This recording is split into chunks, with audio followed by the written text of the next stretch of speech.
प्यारे बच्चों नमस्कार। आज हम पढ़ने जा रहे हैं 10th क्लास का एक टॉपिक अरिथमेटिक प्रोग्रेशन एपी। इसका एक वीडियो ऑलरेडी आ चुका है चैनल पे। तो बच्चों आज वाले वीडियो में हम सीखेंगे कि एपी के बारे में जो बेसिक चीज़ें हैं। उस वीडियो में हमने सम के बारे में बात की है। यहाँ हम एपी पे थोड़ा सा पीछे आएंगे चीज़ों पे और उसके हिसाब से बात करेंगे। तो बच्चों देखो अरिथमेटिक प्रोग्रेशन है क्या? ऐसी प्रोग्रेशन जिसमें हमेशा डिफरेंस क्या होता है प्यारे बच्चों? सेम होता है। ऐसी प्रोग्रेशन जहां पे डिफरेंस क्या है? सेम है प्यारे बच्चों। यहां देखिए 3 का डिफरेंस है, यहां भी 3 का डिफरेंस है, यहां भी 3 का डिफरेंस है। तो प्यारे बच्चों जहां पे डिफरेंस सेम आता है उसे हम क्या कहते हैं बच्चों? अरिथमेटिक प्रोग्रेशन कहते हैं। ठीक है, यहाँ पे अरिथमेटिक प्रोग्रेशन में क्या है प्यारे बच्चों? एक तो हमें पता चल गया कि जो डिफरेंस है वो सेम आ रहा है। सेम आ रहा है इसका मतलब सब में डिफरेंस क्या है? कॉमन है। और बच्चों कॉमन है इसीलिए इसका नाम रख दिया गया कॉमन डिफरेंस। क्या रख दिया गया? Common difference. और बच्चों जो कॉमन डिफरेंस इसको हम डी से डिनोट करते हैं। किससे डिनोट करते हैं? डी से। और कोई भी एपी है ना उसकी जो पहली टर्म है प्यारे बच्चों उसे हम ए से डिनोट करते हैं। किससे डिनोट कर रहे हैं बच्चों? ए से। अब देखो हमारे पास एपी बनी कैसे। अब मान लो ये एपी है मेरे पास, तो इसकी जो सबसे पहली टर्म है उसे बच्चों मैं क्या बोलूंगा? A1। दूसरी टर्म को हम क्या बोल लेंगे? A2। तीसरी टर्म को हमने क्या बोला? A3। फोर्थ टर्म को मैंने क्या बोला? A4। इसका मतलब ये है बच्चों जब A के साथ में कोई नंबर लिखा आएगा इसका मतलब उस नंबर वाली क्या है? वो टर्म है प्यारे बच्चों। उस नंबर की क्या है? वो टर्म है। अब पहले जो पहली टर्म थी प्यारे बच्चों उसको हमने क्या लिखा? A। अब जो दूसरी टर्म है वो क्या है बच्चों? देखो इसमें जो था डिफरेंस 3, अगर मैं A में ऐड कर दूं तो मेरे पास दूसरी टर्म आ रही है। इसका मतलब अगर A में मैं D को ऐड कर दूं बच्चों तो मेरे पास कौन सी टर्म आ रही है? दूसरी टर्म आ रही है। अब देखो क्या था, अगर इसमें और 3 ऐड कर दें तो बच्चों 3 + 3 कितना हो गया? 6। 6 + 2 8। तो देखो बच्चों अगर A में 2 बार D को ऐड कर दिया गया तो क्या आ गई हमारी? तीसरी टर्म। तो बच्चों यहाँ पे तीसरी टर्म के लिए मैंने क्या लिखा? A प्लस में D 2 बार D को ऐड किया। और अगर 2 बार D है तो उसे मैं क्या लिख सकता हूं बच्चों? उसे मैं 2D लिख सकता हूं। तो बच्चों देखो जो तीसरी टर्म थी उसको हमने क्या लिख दिया? A प्लस में 2D। ठीक है प्यारे बच्चों। अब जो फोर्थ टर्म होगी इसी हिसाब से उसको मैं क्या लिख दूंगा? उसको मैं लिख दूंगा A प्लस में 3D। हाँ या नहीं? अब अगर ऐसे ही लिखी जा रही है बच्चों तो मुझे बताओ इसकी जो आखिरी टर्म होगी AN उसे क्या लिखा जाएगा? AN का फॉर्मूला बच्चों आपको बहुत बार बताया जाता होगा कि AN होता है A प्लस में N-1 इंटू D। बच्चों ये कहाँ से आया? आज उसी को सीखने वाले हैं हम। हमें पता है फोर्थ टर्म को मैंने बोला A प्लस 3D। बच्चों देखो फोर्थ टर्म तो D से पहले कितना? 3। थर्ड टर्म तो D से पहले 2। सेकंड थी तो D से पहले 1। तो जब nth टर्म की बारी आएगी बच्चों तो क्या होएगा? D से पहले N से 1 कम इंटू में D।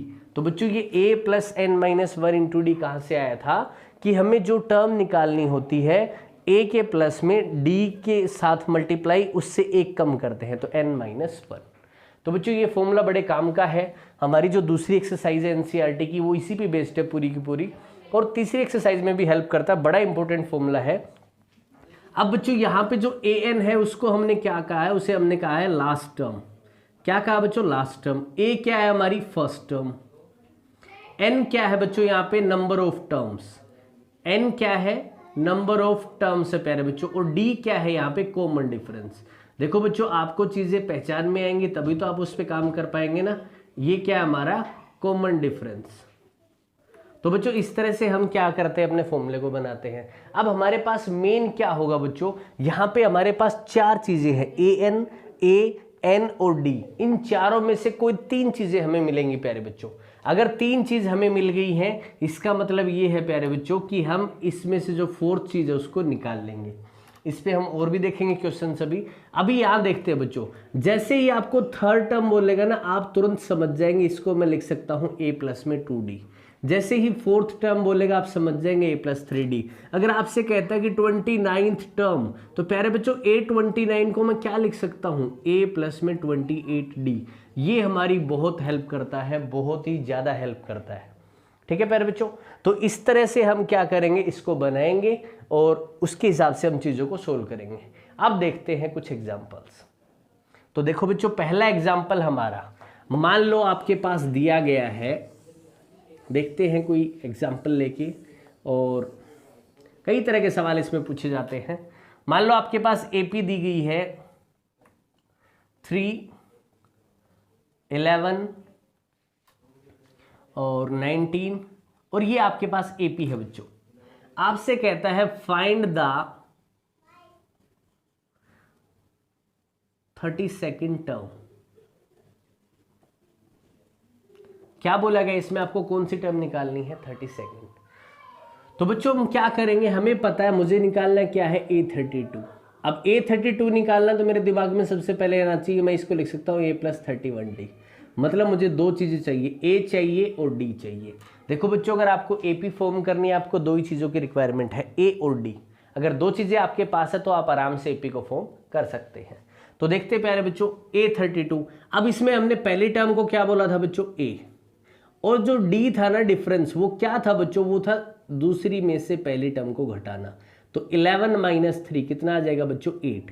तो देखो हमारे पास यहाँ पे A कितना आ गया, 3, D कितना आ गया बच्चों, 8। तो क्या ये निकालना मुश्किल है, बिल्कुल भी नहीं।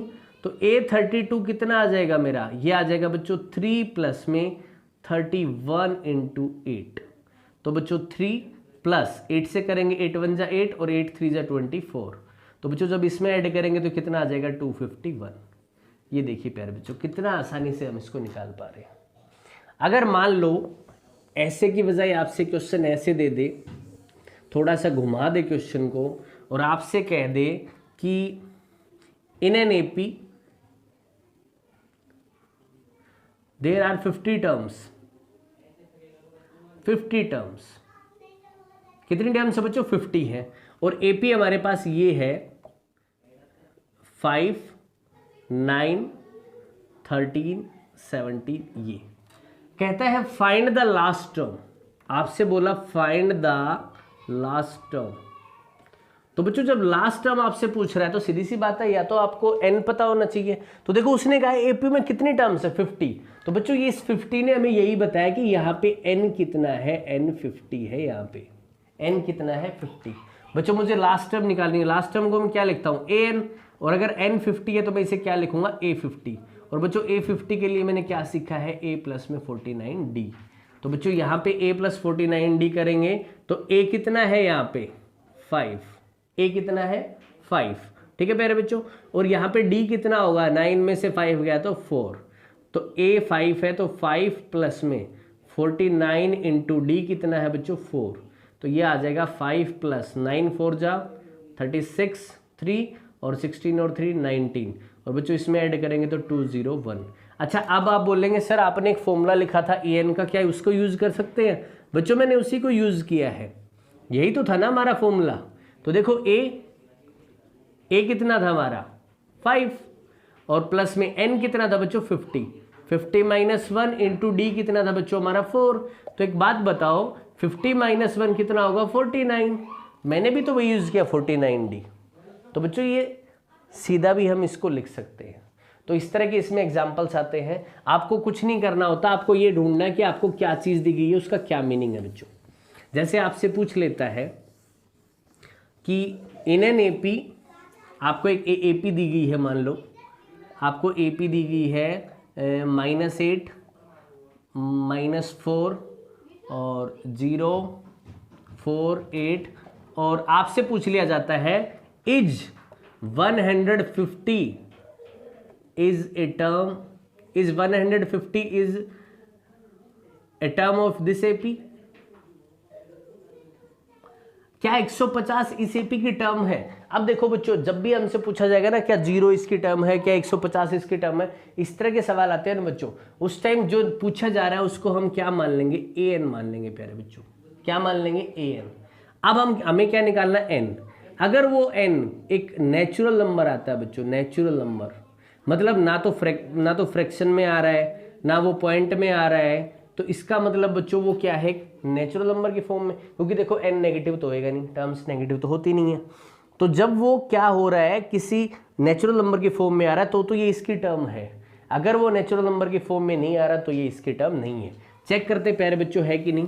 तो देखो हमारे पास an का फॉर्मूला है क्या, a प्लस में n - 1 × d। तो देखो an तो हमने माना 150, ए क्या होता है बच्चों पहली टर्म, तो -8 प्लस n-1, क्योंकि n तो हमें निकालना है। अब d क्या होगा बच्चों, इसमें से घटाएंगे इसको, तो ये ध्यान से देखना भाई, -4 में से घटाएंगे क्या, -8। देखो बच्चों सब्ट्रैक्ट में और इसके साइन में हमेशा डिफरेंस रखना है आपको। तो -4 और माइनस माइनस क्या हो जाएगा, प्लस का 8। तो बच्चों यहाँ पे जो डिफरेंस आएगा ना वो प्लस का 4 आएगा। किसका 4 आएगा, प्लस का। तो बच्चों यहाँ मल्टीप्लाई में 4 हो गया। तो ये देखो ये इधर किसका है, माइनस का, इधर आएगा तो किसका हो जाएगा, प्लस। किसका हो जाएगा बच्चों, हमारे पास प्लस का हो जाएगा ये। तो अब देखो अगर ये प्लस हो जाएगा तो बच्चों 150 प्लस में 8, इधर क्या बचेगा बच्चों, n-1 इंटू 4। तो 150 में 8 जोड़ेंगे बच्चों क्या हो जाएगा, 158, और इधर आ गया n-1 इंटू 4। अब ये 4 इधर मल्टीप्लाई में इधर आएगा तो किसका हो जाएगा, डिवाइड का। तो 158/4, इधर क्या बचा, n-1, 4 से काटेंगे, 4 तिये 12, 4 नियम 36.5। तो बच्चों देखो ये 39.5 आया। अब ये 1 इधर माइनस इधर आएगा तो किसका हो जाएगा, प्लस। इसका मतलब n हमारा कितना आएगा बच्चों, 39.5 प्लस 1, तो ये तो 40.5 आ गया। किस में आ गया, पॉइंट में, पॉइंट में आ गया। इसका मतलब ये इसकी टर्म नहीं है प्यारे बच्चों, ठीक है। तो इस तरह से हम क्या करेंगे, इनको चेक करेंगे। तो बच्चों देखो इस तरह के क्वेश्चंस हैं, आपको एक फॉर्मूले पे काम करना है और इस एक्सरसाइज में आपको कोई भी दिक्कत नहीं होने वाली है। तो बच्चों इस पे काम करें, फिर भी कोई डाउट आता है तो ज़रूर पूछें और खूब मेहनत करें। इसके लिए आज के लिए इतना ही बच्चों, थैंक यू सो मच।